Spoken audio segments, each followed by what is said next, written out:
iftar saatiydi, dozerler girdi barga. Bir iftar saatiydi, dozerler girdi barga. 60 yıllık ağaçlar yıkıldı arga arga, devrildi arga arga.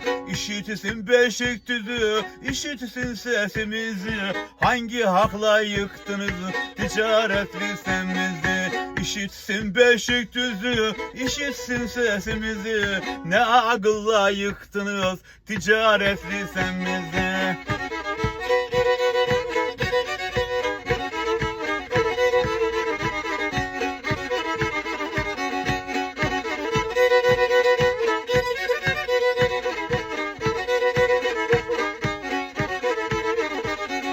Sizin ettikleriniz hayalden gitmeyecek. Sizin ettikleriniz akıldan gitmeyecek. İnsanlar affetse de tarih affetmeyecek. Tarih affetmeyecek. İşitsin Beşikdüzü, işitsin sesimizi.